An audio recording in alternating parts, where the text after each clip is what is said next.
Hello, welcome to the Bigger Pixel. My name is Advent, and we have some more Fallout 4 news for you.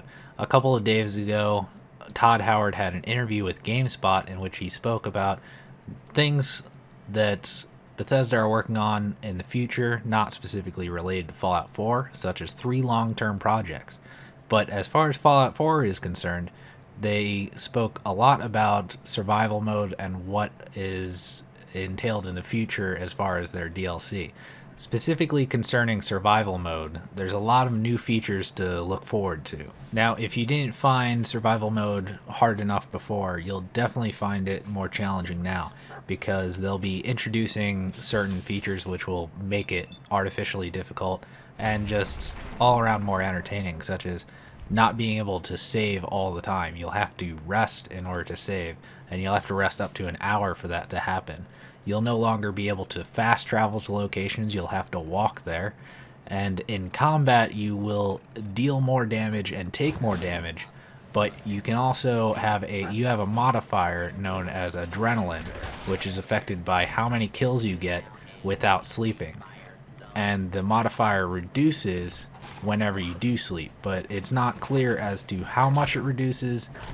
However, we do know that there is a reduction in that modifier. Two features that Fallout New Vegas players will be familiar with is weighted ammo and a wellness meter, which is affected by eating and drinking as well as sleeping.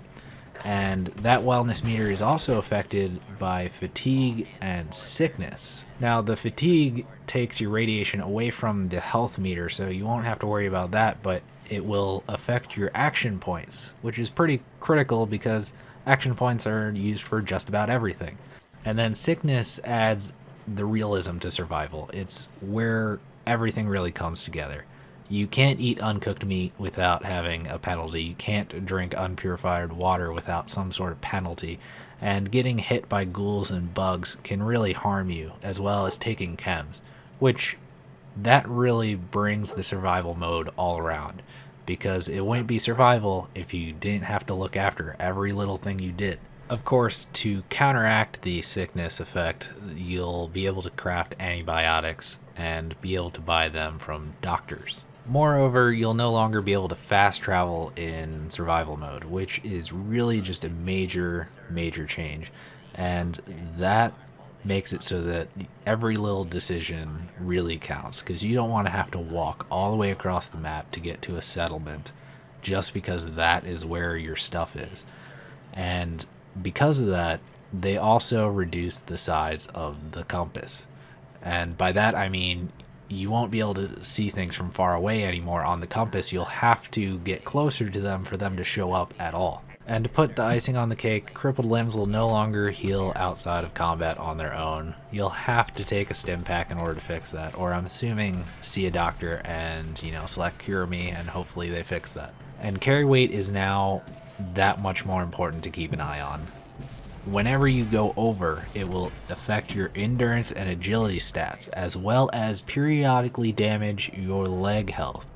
And if you run out of stim packs or have to constantly use stim packs, that is going to be a major burden for anyone who likes to hoard their junk, because it's a Bethesda game. Everyone hoards everything.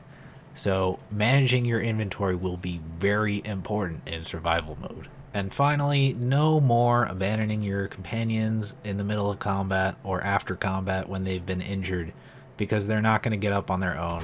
You're going to have to go over and give them a stim pack. Otherwise, they're just going to head home. They're going to say, screw this. Why should I help you?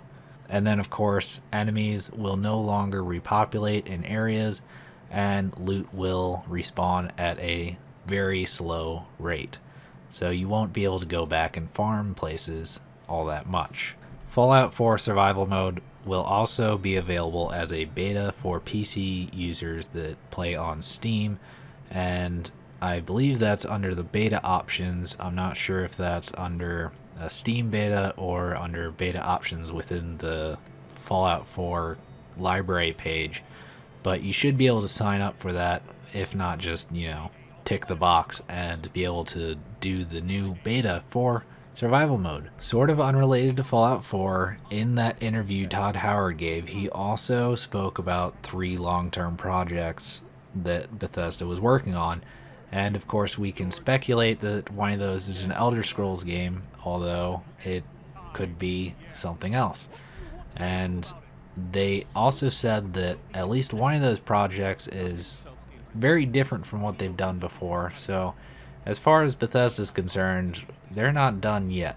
So thank you for joining me on The Bigger Pixel. My name has been Advent. If you enjoyed the video, please like it, give it a thumbs up, as well as consider subscribing. You can follow us on various social media platforms and you'll see those at the end of the video.